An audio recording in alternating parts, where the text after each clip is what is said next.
we're using a word list. Here's the word list we're using. So I'm gonna go ahead and run that, hit enter. Okay, and you can see that we have found password is equal to Java 101. So now if we go to unzip, save.zip, type in Java 101, hit enter. Okay, we ls, they should be here now. So let's cat out the todo.txt. It says, figure out how to install the main website properly. The config file seems correct. Update development website. Keep coding in Java because it's awesome. And then we get a signature from JP. We don't know who JP is, but we do get an ID RSA file. So that ID RSA file can be used in order to connect via SSH. Now, we don't know who the user is. There's a chance that the user might be JP, so we can do something like SSH-I. I'm not sure if the permission settings here are going to be correct in this ID RSA file. We'll see here in a quick second.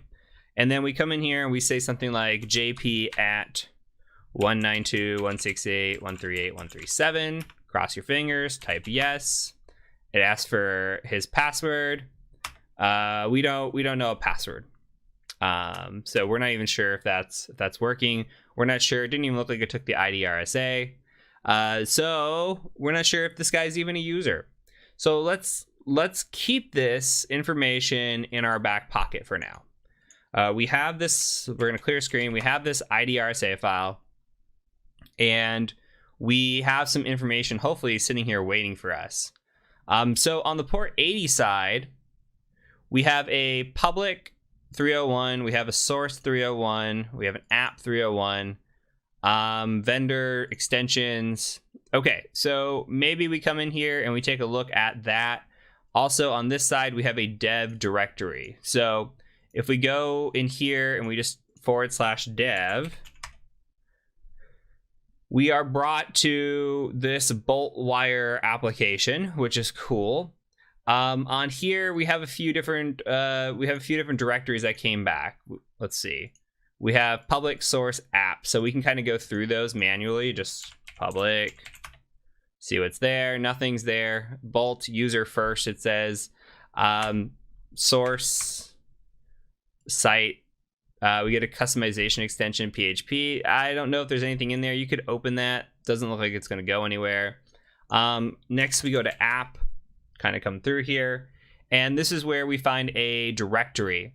And I think I said in one of the past videos that it's kind of realistic. I have seen this actually on a pen test before, where you come across a directory, and this directory listing can be a finding. One time I literally came in here and the first thing sitting at the top of the directory was SQL database with all the passwords and information in here. So looks like there's a Bolt database in here, though the size is 0. I clicked through here earlier, trying to click around, see if I could find anything. Cache is interesting, but config would probably be more interesting, especially a config.yaml file. So I went ahead and just downloaded that, and then I have it stored here. I'm going to go ahead and just open that up, and I encourage you to do the same. Open with mousepad, open with whatever you like. Here you can see that it says, hey, the username's Bolt and the password is I love Java. So I'm going to copy this. We don't know where this works, if this pays off for anything anywhere, but we're going to save this information kind of in our back pocket. So I'm going to do a new tab in here and just paste that because that's some information that we got. So the other side of things is that we also have a Bolt wire application. And we can come in here and look around. It looks like there's a registration page. Might be able to register like hacker and password hacker. Come in here. And it doesn't look like it's letting us do anything else. So we're clicking around. We got some search features. It doesn't look like it's doing anything. Can print some information on the site. So it's best to click around, see if there's anything of interest in here, but I'm not seeing anything at this point in time of interest. So as of right now, I'm curious as to this Bolt wire, if there's anything, any vulnerabilities that exist. So we can go out to Google. Actually, I have Google open right here, and we can just say like Bolt wire exploit and see what comes up. Now there's one from 2020. There's one from 2012. I'm going to use the more recent one, this local file inclusion. We could also search this on our Kali machine, by the way. We can go in and just do like a, let's see, we can do a search exploit and just do bolt wire and see what comes back. And you can see that all that shows up are multiple cross-site scripting, which cross-site scripting is not going to have any effect for us. Like putting cross-site scripting here isn't going to do anything on a box like this unless they are from a CTF standpoint, unless there's somebody mimicking a user going in and actually navigating the website. There's no use for even attacking cross-site scripting. That's not to say that this is not a great vulnerability and this is something that you would see in the real world. You absolutely do. But we attack real users with this. That's part of it, because you store cross-site scripting or you store JavaScript and you attack users with that. We're not attacking any users. We're just attacking this box at this time. So what we're going to do then is probably really focus on this local file inclusion.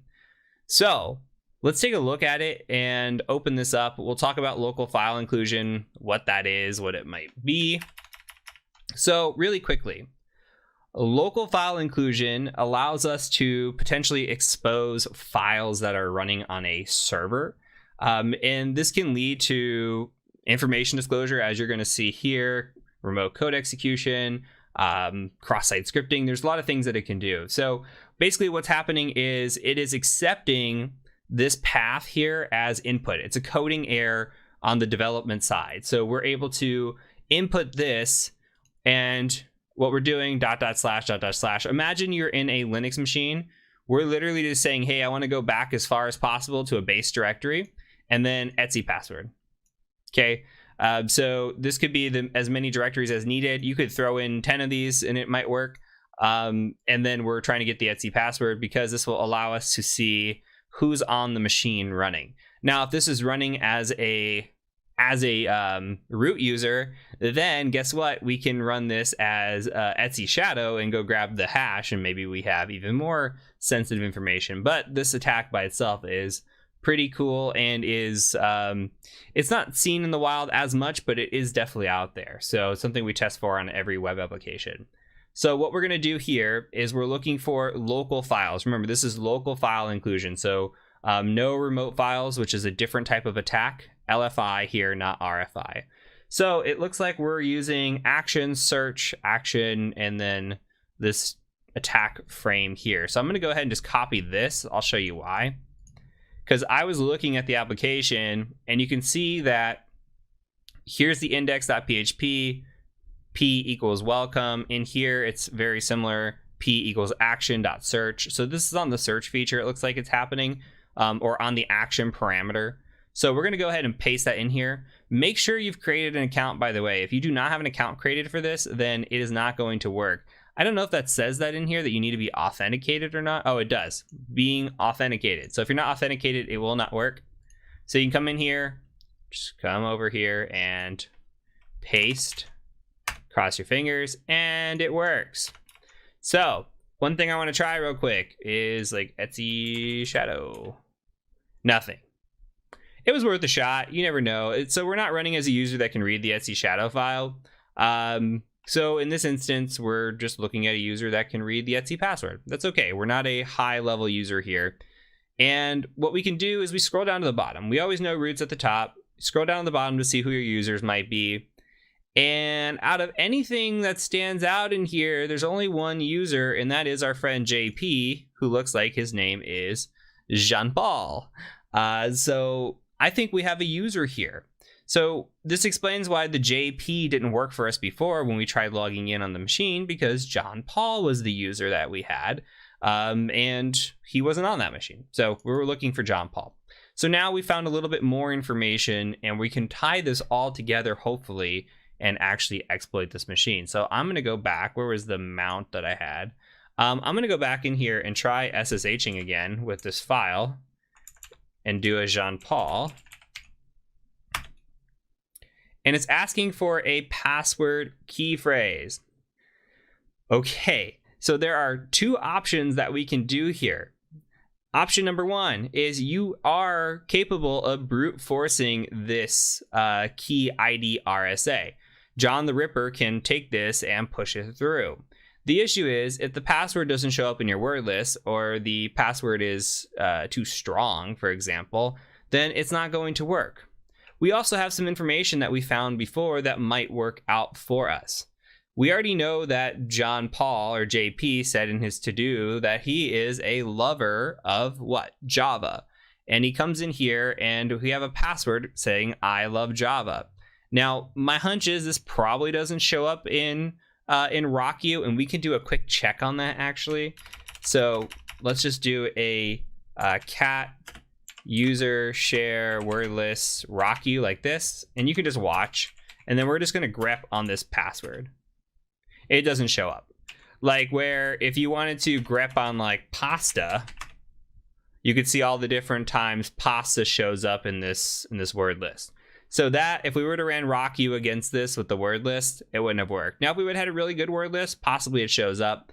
But we already know a little bit about him. We're going to go ahead and try pasting that in. And of course, it works.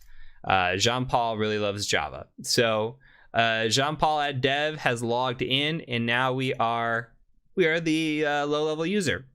So we'll do a quick ls. Print working directory. We're in his home folder. There's nothing here. Some things that I like to do immediately. History check. Okay, it looks like somebody cleared out the history. Somebody ran a sudo-l in here, exited. Sudo-l is the second check that I like to do, or even first check that I like to do, because it tells us what we can run as sudo without a password. Okay, so sudo, remember, is what we can run as elevated privileges.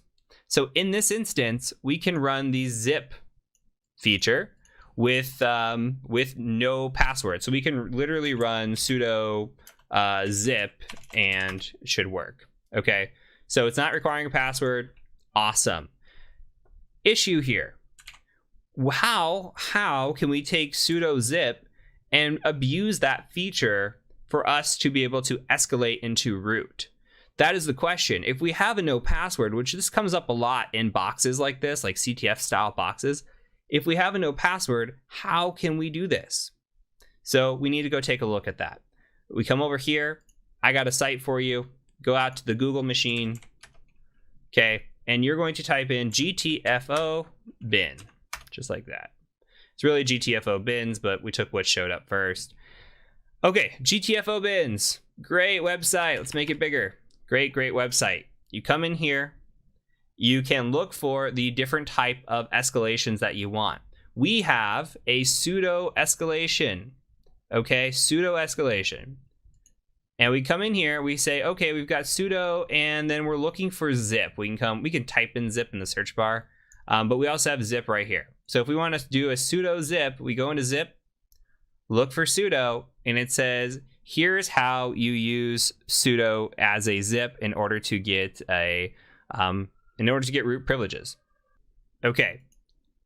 And so it says in here, if the binary is allowed to run as a super user by sudo, it does not drop the elevated privileges and may be used to access the file system, escalate, or maintain privileged access. It's telling us what it's doing. All we have to do here is copy this, come over, paste this, okay, come back, copy this. This should drop us into a shell. Let's see what happens. All right, we have been dropped into a shell here. As sudo, we dropped into a shell. So with that, if we type in ID, we are now root. Why? Because sudo runs elevated. We said, okay, as elevated user, we want to go ahead and drop into a shell here. We did this. Now we can go cd to root, ls, cat out our flag. Congrats on rooting this box.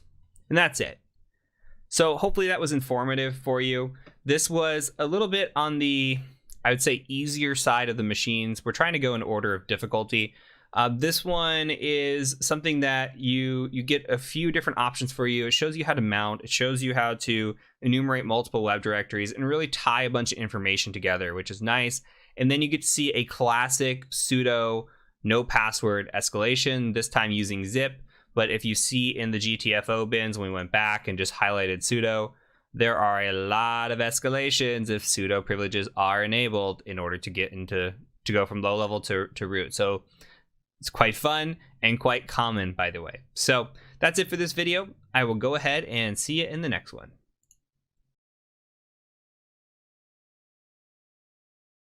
On to the next machine, which is Butler. Now, Butler was created by Joe Helly, aka the mayor. Thank you so much, Joe, for creating this machine for us.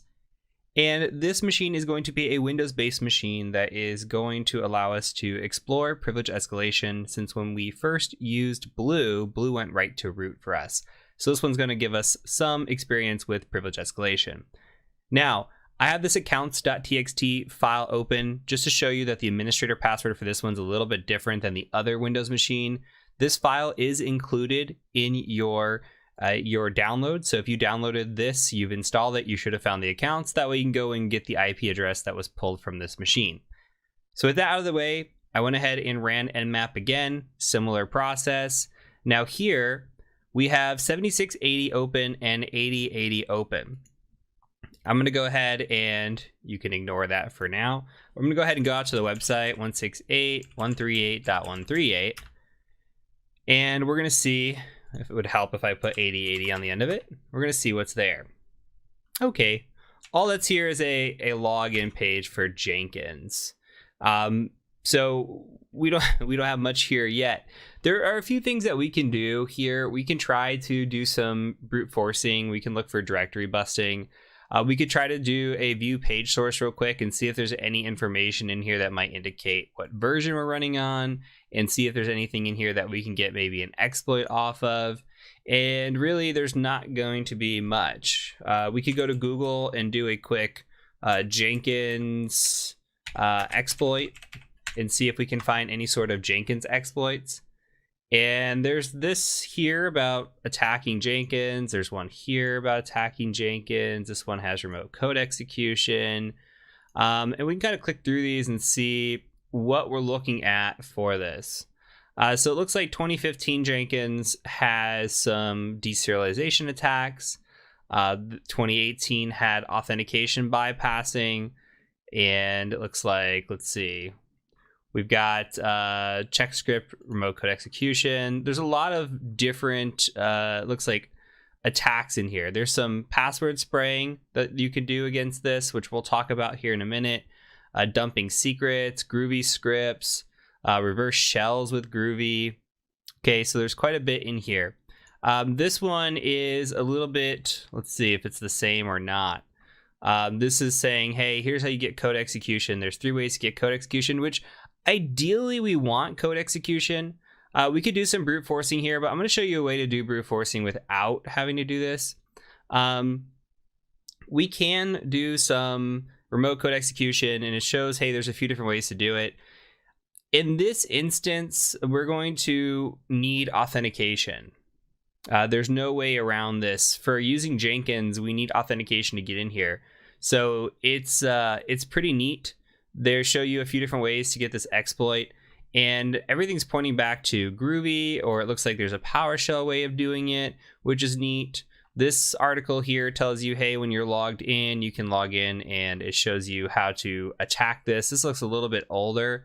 So there are ways around this, and we can do some research into this to see, okay, how do we exploit Jenkins?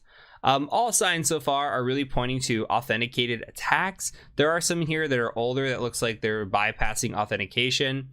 Just to save time and skip ahead, we're going to go ahead and avoid those, though it's not out of the realm of possibility that you explore those, go down these rabbit holes, check it out, see if there's any sort of attack that you can exploit here. So our main focus is, how do we log into this application? We haven't found any sort of version information, which is unfortunate. The other thing that we can do is we can go to Google and we could say Jenkins default password. And it says the default password is admin password, which is what's created the very, very first time you log in. I think it asks you to change it once you log in, though I am not 100% confident on that. And we can come in here and try admin password. And we're going to see that doesn't work. Unfortunately, we don't have default credentials here. So we have the possibility of doing some brute force directory busting on this. Maybe there's a configuration file or something sitting on the back end that we can get access to. I'm going to tell you, just to save time, that is not the case. Though if you're thinking through that methodology or that mindset, that's fine. I think that's okay. The other option is this port here, this 7680. We could try connecting to this. You can use Netcat, you can use Telnet. There's options here where you can try, for example, you could try telnetting, but you could do apt install telnet because it doesn't come by default anymore. And then you would just go telnet IP address 138.138, and then that port number, which would be 7680. And you could see what's listening on there. This is a odd port. It's trying it, it's not connecting. It's one of those weird ones that you don't really see that often. And I'm telling you from my experience, I don't see that often. You can go out and Google, hey, what does this port do? You could also go and say, hey, I know this port's open, so I'm gonna go ahead and just try 7680 here. That's gonna stall out. It's not a web address either. So we're running out of options on how to actually connect to that. That could be a false positive that it came back on as well. We're not sure because we're not getting any actual connection into that machine. So with that being said, we need to brute force Jenkins. Now you saw Metasploit had a module. Somebody showed that in one of these. We're going to do it the burp sweep method because that's my favorite go-to. And I'll show you the burp sweep method. If you want to play around with some of these other methods, like that's shown in here. Sorry, I'll make this bigger, but that's shown in here.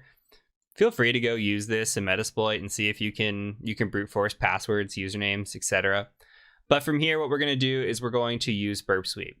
So I'm going to use a tool called Foxy Proxy. Since we're in 2021, I'm going to go ahead and show you how to install this just to get this up and running. If you just type in Foxy Proxy, literally go the first link you get with standard, go in here, hit install. Mine's already installed, so it's going to ask me to remove it. All you got to do is install it. It should show up right here in the corner. Little fox, okay? You go to options for your first time setting it up. And in here, all you want to do is hit add. And then I'm going to cancel this. Let's edit this so you can see what my settings are. I just named it burp 127001, our local host, and our port of 8080. What this does is we use burp suite once in the course, and we had to go in and change our settings and our preferences and come in here. This just does it for us automatically with like the flip of a switch. So when we open up burp suite, let's go ahead and do that. You can just type in burp up at the top and open up burp suite. So we're going to use this proxy, right? We're going to proxy through this. I'm going to cancel any requests for updates. We're just going to use what's in here. This is 2021 2.1, which is new enough for me. I've made my font size really big, so yours might look a little bit different. This is just for video recording purposes. But in here, we have a proxy. Okay, this is what we're going to be listening on. We're intercepting some traffic. We showed this a little bit in the last, the enumeration section. But here you can see 127.001.80.80 is where the traffic is flowing through. And I'm going to go ahead and intercept traffic. So like I'm going to come in here and I'm going to say admin password on this attempt, which I know is not going to work, but we have the traffic now intercepted, hopefully in our burp suite. Maybe if I actually turned on this would work. Let's try admin password, hit enter. Okay, now it comes up. So you can see the request comes through in this inspector. We're getting a post request. We're trying to pass this password through admin password sign in form. Okay. What I'm going to do is we can send this to repeater. I'll send it to repeater first. Then I'm going to send this to intruder. So just right click. You can do Control R or Control I. Both work. Control R to send to repeater. Control I to send to intruder. But in this instance, we can just push this request, hit send. And this will just say, hey, 302 found. You can follow the redirection. It's going to say 401 unauthorized. All right, so that's one thing. We could see in here that the set cookie comes remember me equals, and there's nothing in here. So that could be something to look forward to a little bit later. But what we want to do is we want to come in and we could technically brute force. We could be like password 1, go send that one and keep coming through until we can follow the redirection and find an actual login. Doing this with repeater will take forever. Good thing is we have something called intruder. So if you come in here and you go into the positions tab right here, go ahead and hit clear. What we're going to do is set a couple of positions. We're going to come in here and we're going to say, okay, admin, I see you. I'm going to go ahead and say add. Double click on admin, hit add. Double click on password, hit add. We are basically setting up our parameters or our variables that we're going to use. So we're going to perform an attack where we give usernames and we give passwords, and it's going to try those in combination. So really, when we use multiple facets here, we're either going to be using Pitchfork or Cluster Bomb. So Pitchfork is great for what is credential stuffing, which we're going to be trying, hey, I know this user has this password. So we'll say admin has the password of password, and we may have found that in a breach. Okay, so we'll try admin to password, and then we'll try next user with that password. So it's 1-to-1. Now, Cluster Bomb is, I'm going to try every single user with every single password in the list. So if I've got 5 users and 10 different passwords, that's going to be 50 different attempts, because it's going to try user 1 with all 10 passwords, user 2 with all 10 passwords, and so forth. So we're going to use a cluster bomb attack because we have no idea what the username or the password is.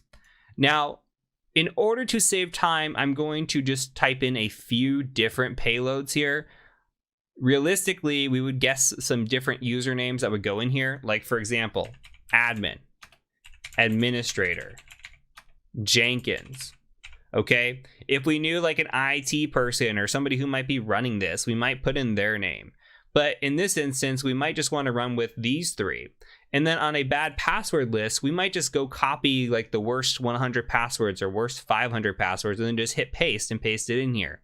In this instance, I'm going to type out some bad passwords. So maybe password, Jenkins. How about password with a capital P, Jenkins with a capital J? Okay, something like password 1, etc. Now, we have 3 different users, 5 different passwords, 15 different attacks. 3 times 5 is 15. So we're going to try admin first with all these passwords. Then it's going to go through and try administrator with all these passwords. Then it's going to try Jenkins with all these passwords. Okay, so we're going to hit start attack. And what's going to happen is it's going to start pushing through.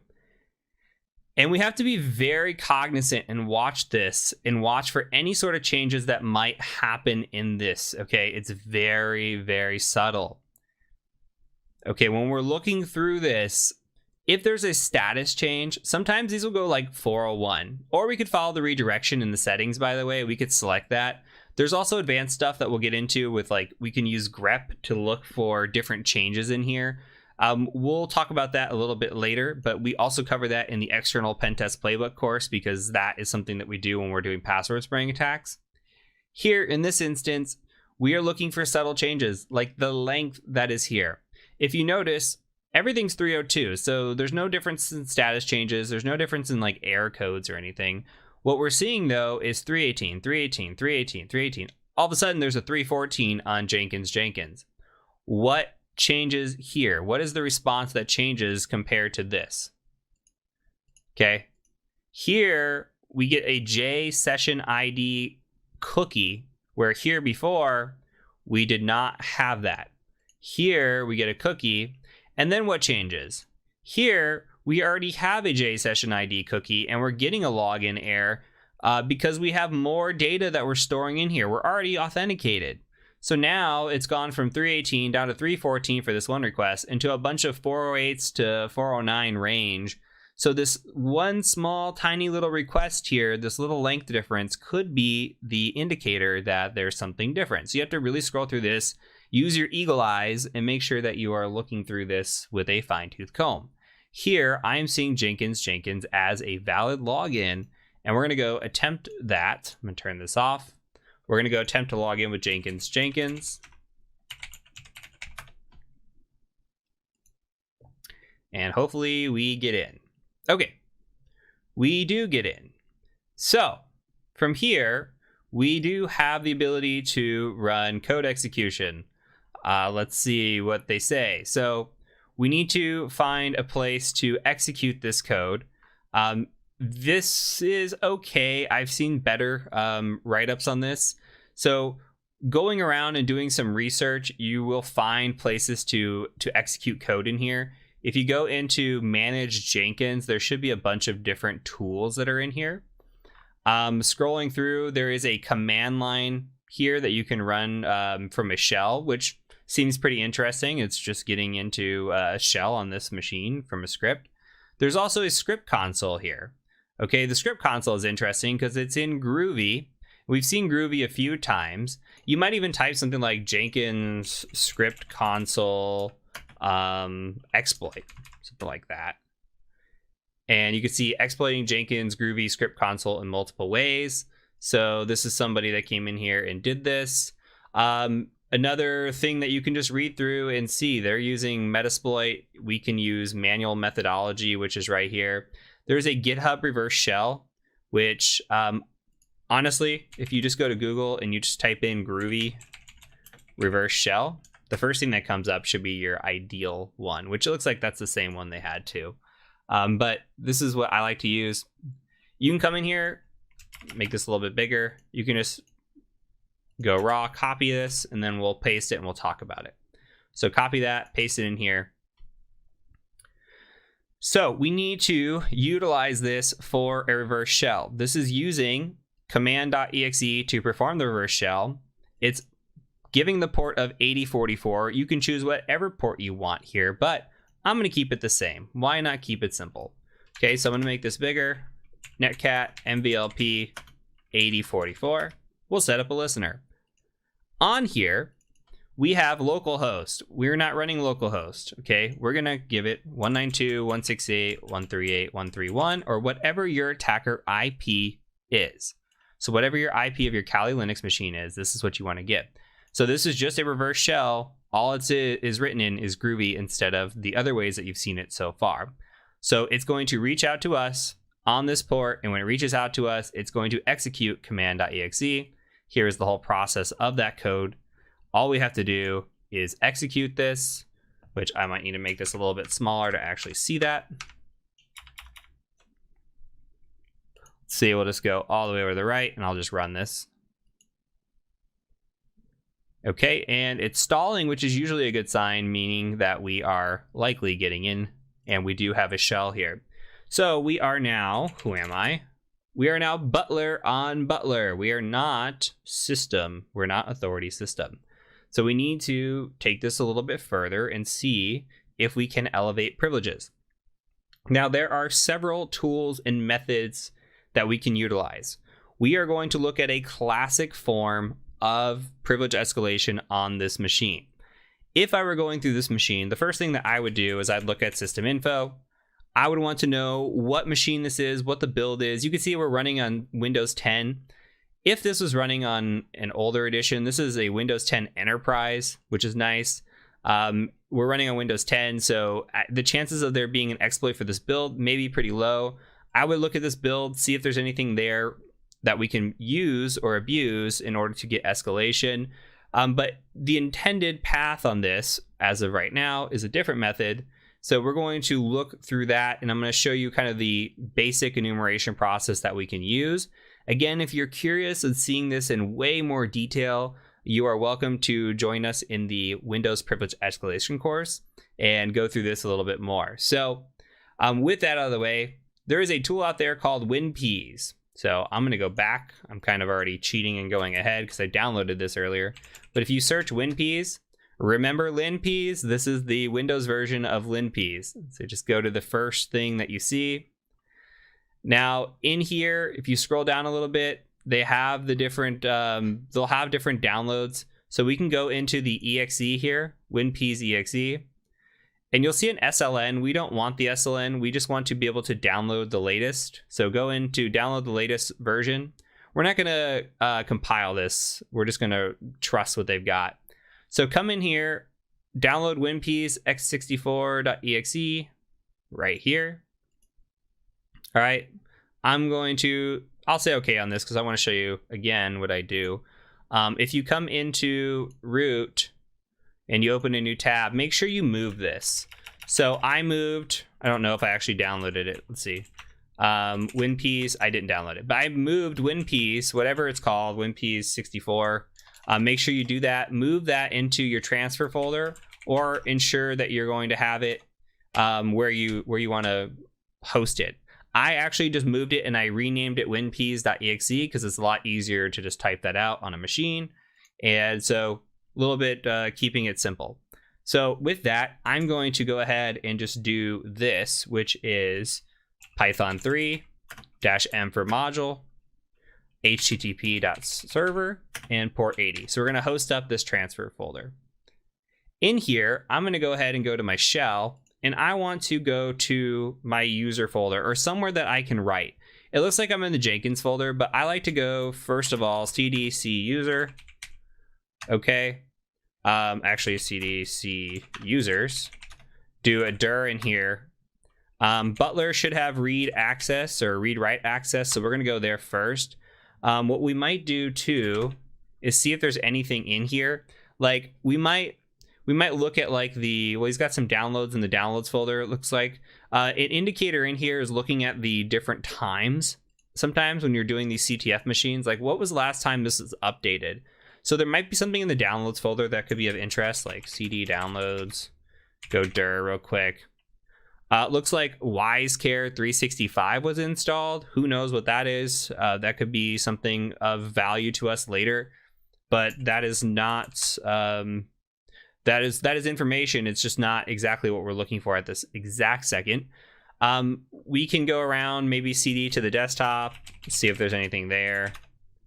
Nothing there either. Okay, so we just want to be able to put a file somewhere that's writable. So I'm going to put WinPeas here in Butler's folder, just his base folder here for his user. And all we're going to do is use a tool called certutil to transfer this over. So certutil.exe. We're going to do a -URL cache like this, -f for file. And then we're going to grab the 192.168.138.131/WinPeas. We're going to call it WinPeas. Okay. We should do a dir, and it should exist right here. If you need a second to catch up, go ahead and catch up. Otherwise, we're going to go ahead and move on. So now we just run winpeas.exe. And special note, yours might not be in color. You can run this reg add command, or should be able to run this. I'm not sure as a lower level user actually. So you might have to suffer through the first time with seeing it not in color, but just follow along on my screen if you can't run this reg add, but you're going to have to run this and then run this again. Otherwise, we're just going to kind of scroll through this and see. This is similar to what we saw with WinPeas. Red means something we want to look at and kind of scroll through. Okay, so we're just going to scroll through this. There's a lot of output on this machine. I'm looking for anything that quickly stands out for me. These protection enabled, they really don't matter to me at this moment. I'm looking for something that might just like, hey, this immediately stands out. So it's giving us drive information. Most of this is just disk enumeration at this point. Nothing of value so far. It's looking up printers, tells printers, is looking up named pipes, which is fine. Going through, this is telling us explicit credential events, which these are plain text credentials if we have them. I'm not seeing anything here. So we'll scroll through these, keep going. Printing account logon events, these are just events again. So WinPeas has gotten beefier over the years. It used to be pretty quick to scroll through. I'm going to actually cheat a little bit and scroll down. PowerShell script blocks. Let's keep going here. Okay, users information. It's telling us the users on this machine. And again, this is all different kinds of enumeration. Now, the SE impersonate privilege could be good for a potato attack, but that's a different type of attack. We're not looking for that at the moment. But that could be something, that's why it's highlighted in red, something we do cover in the escalation course. So it's telling us more about user accounts that are on this machine, any sort of RDP sessions that might exist, any sort of folders. Heavy enumeration to scroll through. Okay, we're in process information. I'm going to skip past processes. I'm not too concerned about what processes are running. That could take a long time to scroll through. When we're doing privilege escalation, we are looking for quick wins. So we got some service information, and in here there are some, okay, something does show up, and this is all lighting up red. So I'm looking and reading through here. We have the ability to modify services. Like we have the ability to modify Jenkins.exe. Perhaps we can modify that and write a shell code here and get a shell, since we're running as this user. But I'm not sure that that's going to run as administrator. It looks like file permissions here. We would have to be able to hijack that binary. So I'm going to scroll through. Again, this is disabled. We might be able to enable this. VMware, I don't ever attack. I don't know if that's really truly an attack method, even though it shows up a lot. The other one that showed up that's interesting is here. We have this Wise Boot Assistant, which was that WiseCare that we saw downloaded. So that's of interest because we did see that downloaded. We do see this running. And what's weird is, okay, it's running, it's auto running, and it says no quotes and space detected. It said you can modify this service, all access, file permission is run as administrator. That's very, very interesting. So let's talk about what we're seeing. And I know this could be a little bit overwhelming because this is just kind of throwing privilege escalation in your face from a Windows perspective, and that can get pretty messy pretty quick depending on what you're looking for. What we're looking at here and why this is important is we are looking at a privilege escalation that will allow us to get system on this machine. And this is called unquoted service paths. I'm going to show you what this looks like on the Windows machine. But basically what's happening is the service executable that is here, the service executable, it is located in a path that is not enclosed in quotes. Okay, so you see no quotes. And there's a space detected. So you see a space, you see a space. Okay, the issue here is that when we're running this, when Windows runs this and it looks for this service, when you start the service up, it's literally looking for every instance that exists before the space and it's trying to add .exe. So it first tries cprogram.exe, then cprogramfiles.exe. Okay, it keeps going on. Here, cwise.exe or wise/wise.exe, wisecare.exe.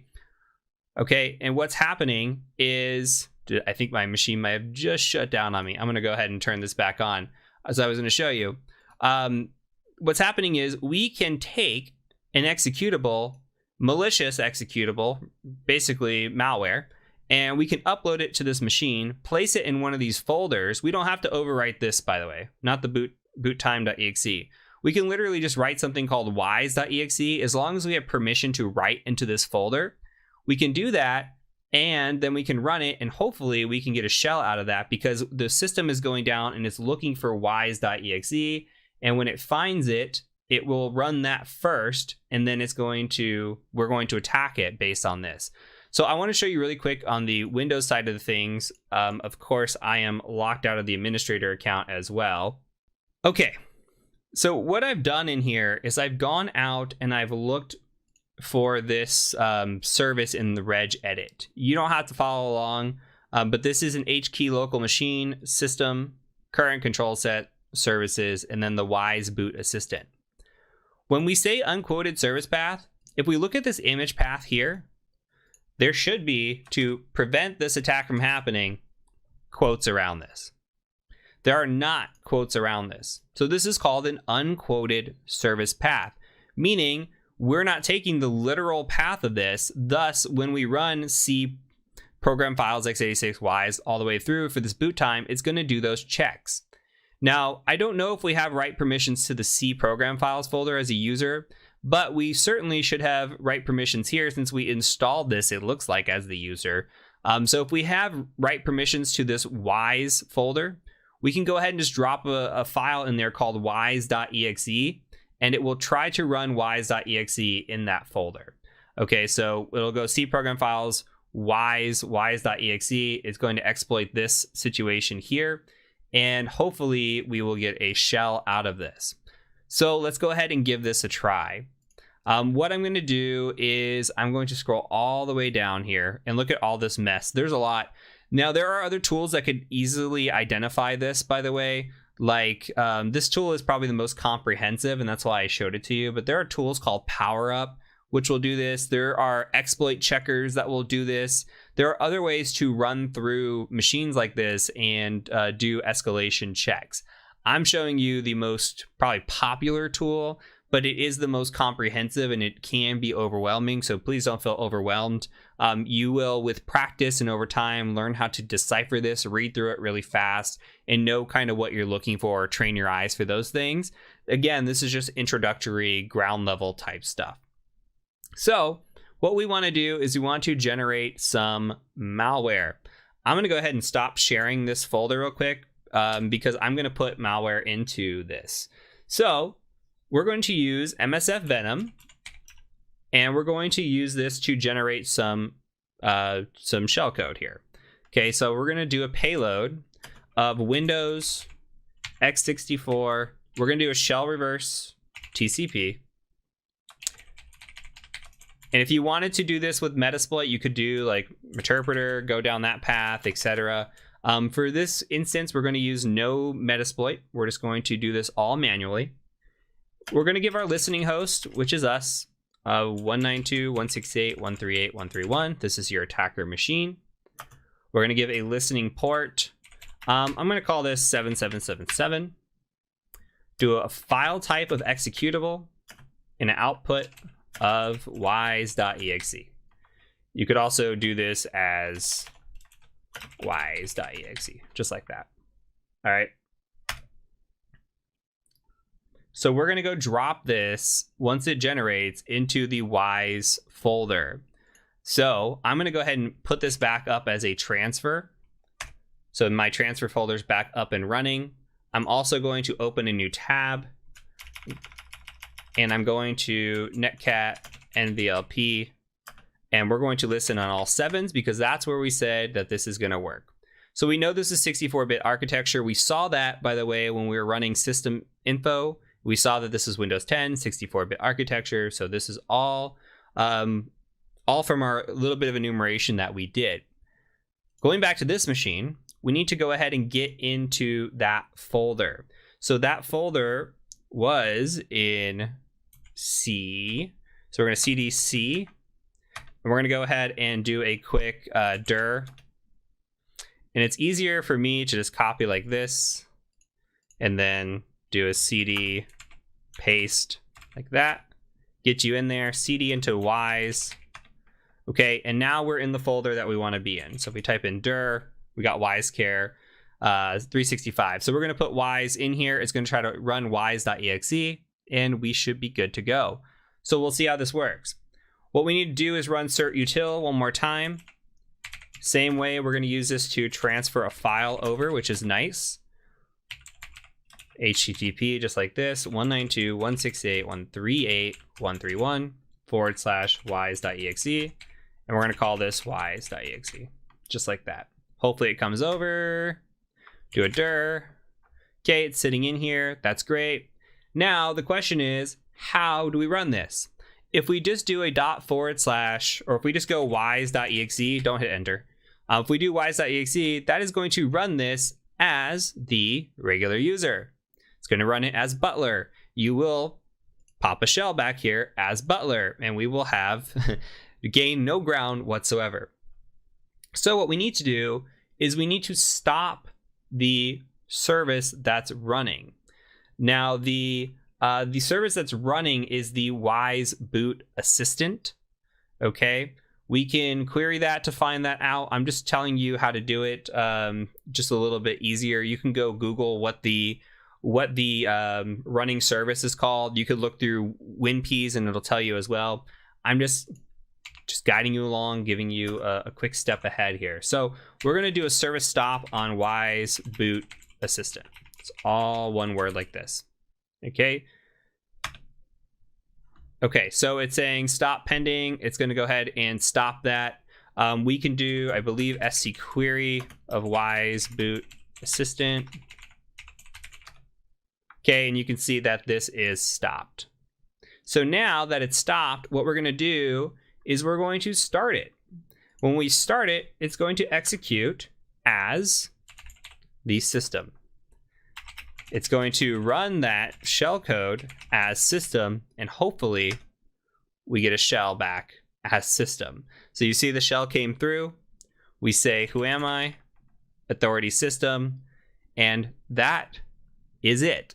So this is a very, very classic, absolutely classic way of exploiting a machine. So looking through the printout of WinPiece, again, there are other tools out there that do this. There's actually even a check that will do this from a one-liner. There are privilege escalation checklists and guides that you can go through. So when you get on a machine, you say, hey, I'm going to check this first, then I'm going to check this next. And you go through the checklist and make sure you leave no stone unturned. You kind of get your low-hanging fruit like you saw with the Linux. Like we'll check history first because maybe there's a password stored in history. Then we'll check sudo and see if we have any privileges and kind of go down the easy list. Same thing with system info. I want to see what the build is. If I can recognize the build, there's something there from trained eyes. And then kind of just go down the list as to what we need to do. Running WinPiece is something that we can execute fairly easy, run through it. Same thing with PowerUp or other tools like that.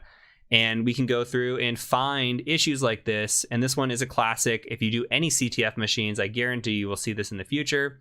So this is a good one to show you as an example and build you up into privilege escalation and get your feet wet in the game. So that's it for this machine. We're going to go ahead and move on to the next one.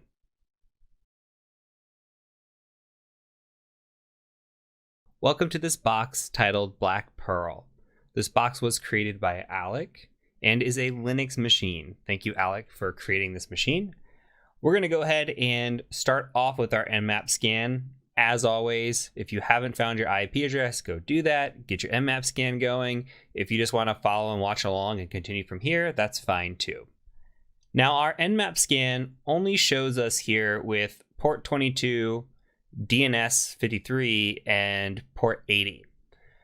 As discussed in the past, 22 likely not the option, so that really leaves us with 80 because 53 is likely not the option either, though it does come into play a little bit. Now we can see we have a default web page here just by looking at the title, this Nginx. We have a welcome to Nginx, meaning if we go out to this website, we go 192.168.138.130, and I turn off my proxy and refresh, and refresh, we get a welcome to Nginx page. So what do we need to do? We probably need to fuzz this and see where we can get with this information. So we're going to do a quick fuzz on this. Something else that's, I think, hidden in here. Let me view the page source. It always helps to define the page source. In here, you can see that there has been a little nice thing added in where it says alec@blackpearl.tcm. So that's your webmaster. Let me make it a little bit bigger. alec@blackpearl.tcm. This is a big hint giveaway, something we haven't covered quite yet, and we're just going to keep that in the back of our mind. But we know that we need to access this web page. We're going to go ahead and try to do some directory busting first and see if we can't get there with that. So let's go ahead and take a look at the directory busting, and then we'll go from there. So new tab, we're going to do do -w user share word list. This should be starting to feel a little bit familiar, right? Dir buster for me, and then just tab through to get to the medium list, and then go ahead and say fuzz, and then we're just going to do -u with the IP address. For me, it's 130/fuzz. Run that and see if we can't find anything. And immediately we get something called secret. So let's go ahead and go over to /secret. It's a file. Let's go ahead and save that. Let's open the containing folder, and let's just open this if we can. Open up with mousepad. And it said, oh my God, you got root. Just kidding, search somewhere else. Directory busting won't give anything. This message is here so that you don't waste time directory busting this particular website. Alec. Okay, so what he's telling us is you're not going to find anything on this directory. Well, we're likely not going to find anything hunting down port 22. We're likely, I mean, we could attack maybe Alec at 22 with some weak passwords and see what we find. But that's not the entry port. And here we have 53, which means that this is running DNS, and it's running DNS for a reason. So we're going to do some recon on this. What we're going to do is we're going to just say, and I'm actually going to run it over here. We're just going to use a tool called DNS Recon, and we're going to say -r, and that is for our range of 127.0.0.0/24. We're just scanning the local host because that's where our machine is. And then we're going to provide the IP address of the box that we're actually looking for, which is 130. And then for D, you can literally type in whatever you want. We can just type in blah. D is just needed there for a dictionary, but we're not going to use it, and it's still going to be able to find it. If we take it out, it won't work, which I'll show you. Or D for domain, I'm sorry, not dictionary. D for domain. We're providing a domain, but it's going to look for that domain, but if we don't provide it, it won't search. So it requires the domain. Even though we don't have the domain or don't know the domain, it's still able to find it. So what it found was 127.0.0.1 at blackpearl.tcm, which means that there's DNS pointer record here to this web page. We need to go ahead and add that to our DNS in Etsy hosts. Okay, so what we can do is just nano Etsy hosts. And in here, you can see that we have our 127.0.0.1 for localhost and 127.0.1.1 for Cali. We need to add in the IP address, 168.138.130. We're just creating a DNS record here for blackpearl.tcm. So now we're going to say, hey, blackpearl.tcm allocates to this IP address, and the DNS is going to do its magic. So we're going to Control X, hit Y, hit Enter, and then in your web browser, go ahead and close it completely if you had one open, and then we're going to go back, open it up, and hopefully this will work. First go. So http://blackpearl.tcm. Okay, and if this happened correctly, you should see this page. Okay, if for some reason it did not load for you, go ahead, go back, close this out again, give it a second, let it repopulate. So here we are brought to this My Info page. Now we have seen this before, and again, we can get some information disclosure here. We can see that we're up against a Linux box. We can see the name of the box, Debian, system type. There might be some sort of execution we can run against this. But again, when we're up against a directory like this, we want to do some directory brute forcing and see if maybe we can get access to this machine or get access any further than what we are. So we're just going to want to fuzz the directory one more time and see if that leads to anything. As of right now, this info page is giving us info, yes, but there might be more hiding under the covers. So we're going to go ahead and go back, and we're going to just use fuff one more time. User share wordless, and I'm never going to get tired of saying that. Dirbuster, if I can type and then do my tabby thing. All right, so we're going to fuzz here, and then this time around we're going to do a -u, and we're going to do blackpearl.tcm, not the IP address, blackpearl, and we're going to say fuzz. Okay, and we're going to let this go through. We're going to look for anything that might show up, and immediately navigate shows up for us. So that's interesting. Let's go ahead and just navigate to navigate, shall we? Okay, we've got Navigate CMS version 2.8, copyright 2021. And we're going to go ahead and just dig a little bit further into this. So my go-to is always Google. Just, hey, Navigate CMS. We could look for exploit. We could also look for default credentials if there are any, see if we can go in there. But look at this. We've got unauthenticated remote code execution from exploit database. We can run it manually, or we can run it with Metasploit. So that's nice. We have options. So actually an exploit database is with Metasploit as well. I'm sure there is manual code out there, but for this one, since we haven't run Metasploit really much in the capstone, we're going to go ahead and mix it up and use a little bit of Metasploit here. Otherwise, I encourage you to go back and try this manually as well. But we're going to go ahead and open up Metasploit and see what it's got to offer for us. So MSF console, let this load real quick. And this gives us the module in here. I mean, we could search for it, but it's easier to just like, honestly, just copy this. And we should probably verify. Okay, so this is tested against Navigate CMS 2.8. This module exploits insufficient sanitization in the database protect method and allows us to bypass authentication. The module then uses path traversal vulnerability that allows authenticated users to upload PHP files. Together, we can get remote code execution. So it's chaining attacks here. First, it's going and it's bypassing authentication. It's then uploading malware, which uses a path traversal vulnerability to do that via the authenticated user, and then uses that to do remote code execution. So this is a chained attack here. This is pretty unique. So we're going to go ahead and go in here and just paste. Hopefully this works. This is Metasploit 6 I'm on. And it does. Okay, so when we're in here, we get to say options. And we're asked for an R host. We're asked for our port. We have our R port. We're asked for our L host, which is fine, I think. And then all we need is to just set that. PHP interpreter reverse TCP looks good, I think. All we're going to do is just make sure we set our R host here, which is going to be 192.168.138.130, but we also need to set the server virtual host. So we're going to say set vhost to blackpearl.tcm. Okay, everything else looks good. This is automatic target. We could do a show targets real quick and see if there's any other targets. There's not, just automatic. This is our attacker IP address, so that's fine. L port's fine. /navigate as the target URI looks fine. I always like to do options one more time, just get the visual of it. Everything looks good to me.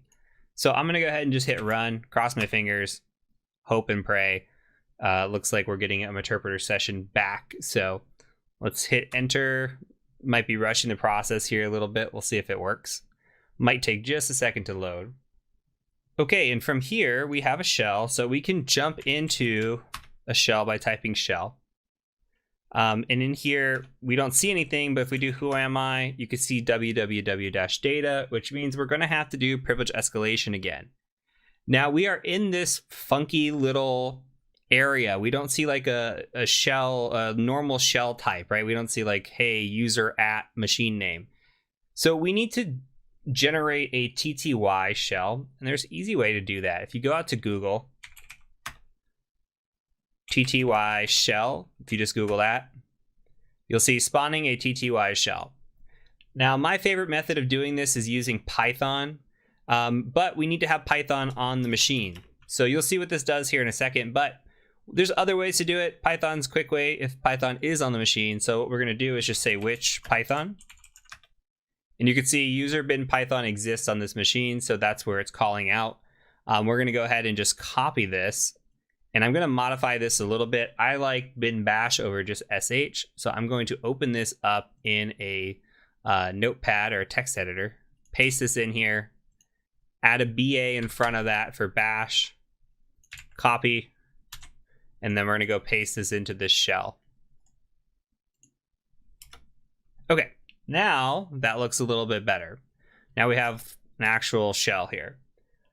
So what we need to do is we need to, again, go through our privilege escalation capabilities.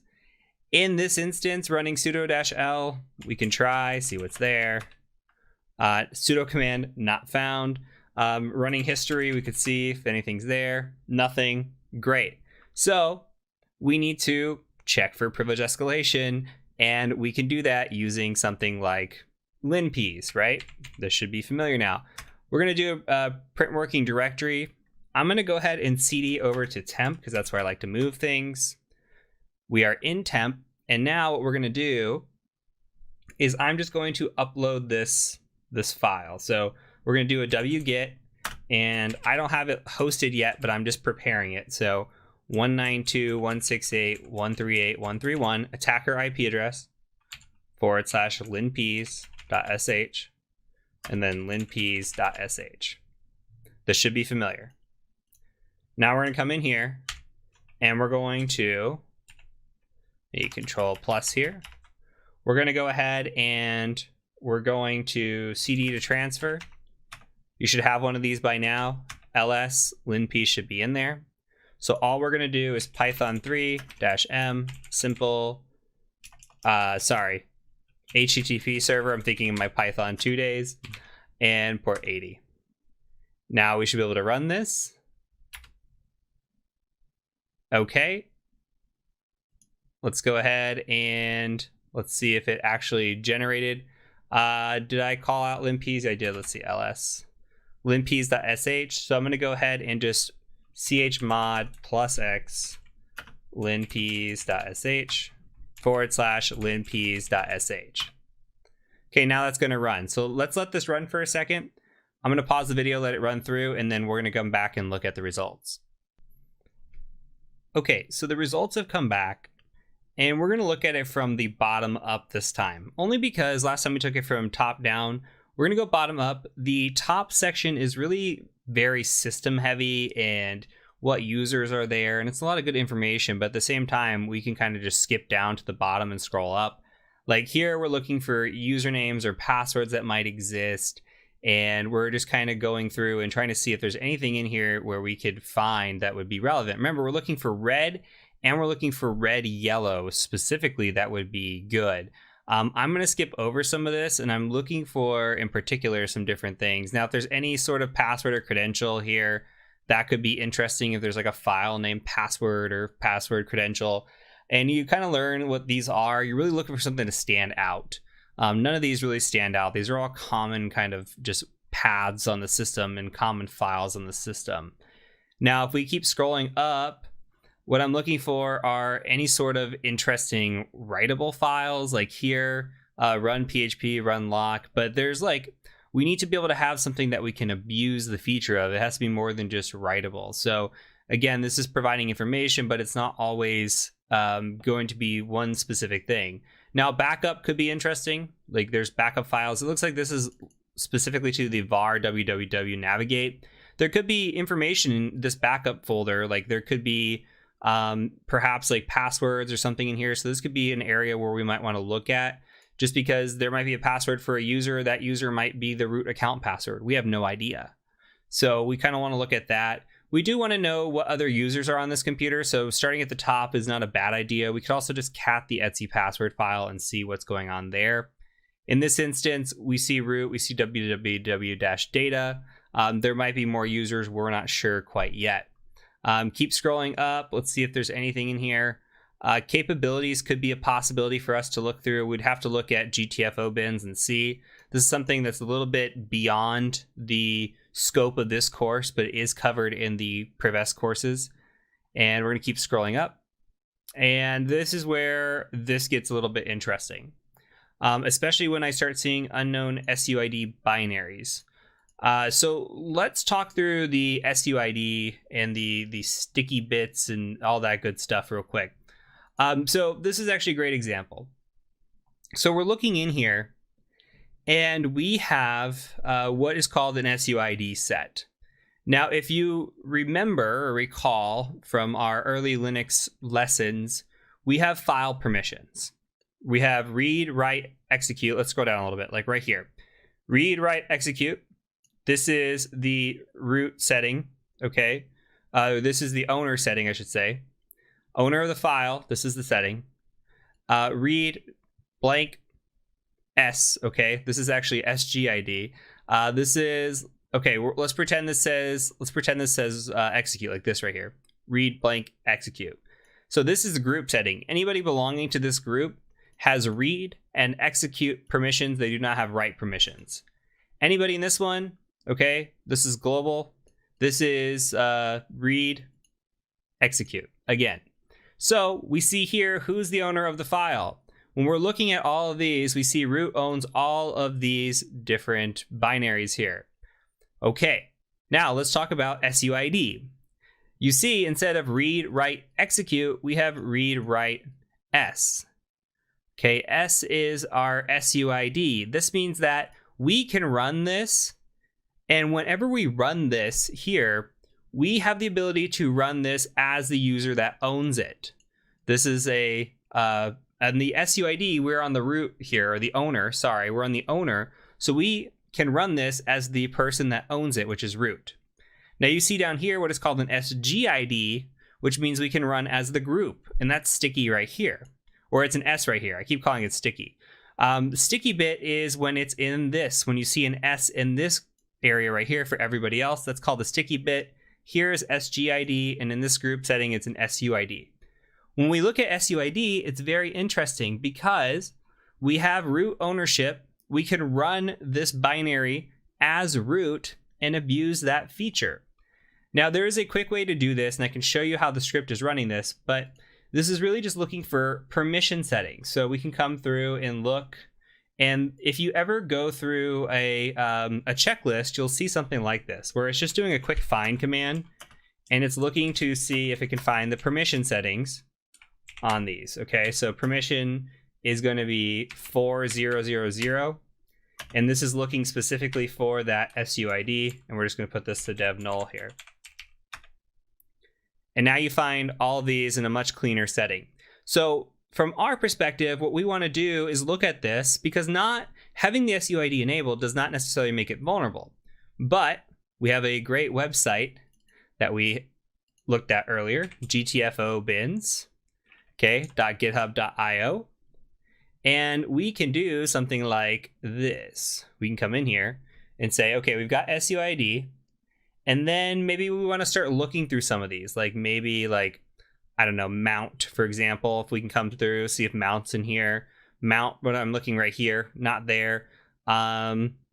This new GRP, not there. PHP is there, even though it's 7.3, PHP is there. So maybe we want to open that. Like switch user, SU, I don't see it in here. And you would just go through this list and say, okay, does anything on this list stand out as being a privilege escalation? Now, you are not expected to remember all these. There are some that you will see and it will stand out because you've done it time and time again.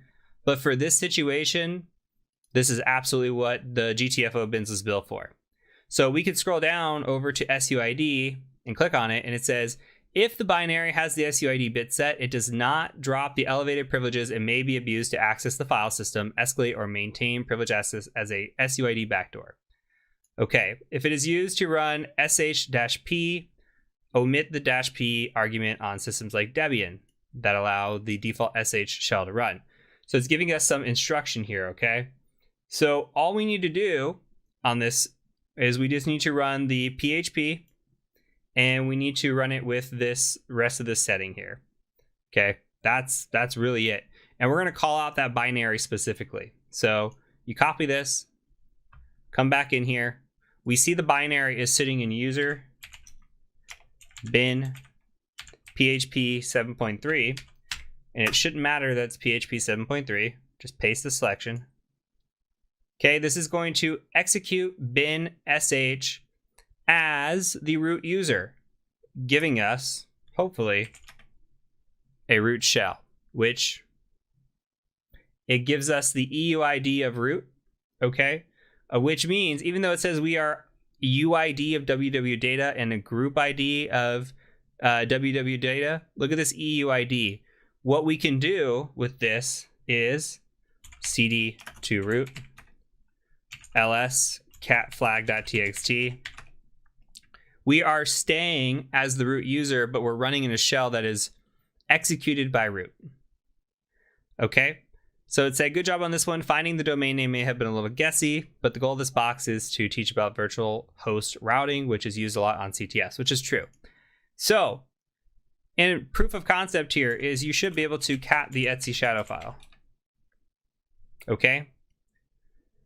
Prior to this, we would not have been able to do that. Doesn't matter that when we write who am I, oh, we're actually showing as root, but our ID is still staying as www data, okay? but we are executing as root right now. So keep that in mind. We are the root user. We have owned this machine as the root user. And that's it. So SUID is a new lesson for you. Again, if you like this concept of privilege escalation, we are scratching the surface. There's so much to learn. There's always new tips and techniques out there. I encourage you, if you're interested in the CTF path, again, to check out the escalation courses. If not, we're going to start moving into exploit development. We're going to start moving into some of the other stuff that's out there with the Active Directory pen testing and get more into the realistic stuff. So this is good foundational lessons, but I look forward to seeing you in the next video. Well, that is it, everybody, for this course. If you've made it through what is now nearly 15 hours, I think we just crossed 14 and a half hours. If you made it through all that time, pat yourself on the back. Most people don't make it this far. Hacking is difficult. A lot of people think it sounds cool, it sounds sexy. They start getting into it, and then they just start to fall off. So if you've made it this far, applauds to you. There's a lot of different paths that you can take from here. You can keep going on. I would highly, highly recommend learning web applications, learning Active Directory pen testing, picking up some skills on open source intelligence, adding to your reconnaissance, all of the above. Everything that we talked about in this course so far, building upon that, expanding upon that, especially if you're looking at getting into this field. Anyways, I won't keep any more of your time because I've already kept you for enough time. So that is it. Thank you so much for joining me. If you would please, if you haven't already, consider subscribing to this channel. Just want to get to that million, get that plaque, and then maybe retire. Who knows? But thank you again. Until next time, my name is Heath Adams, aka the Cyber Mentor, and I do thank you for joining me. Peace out.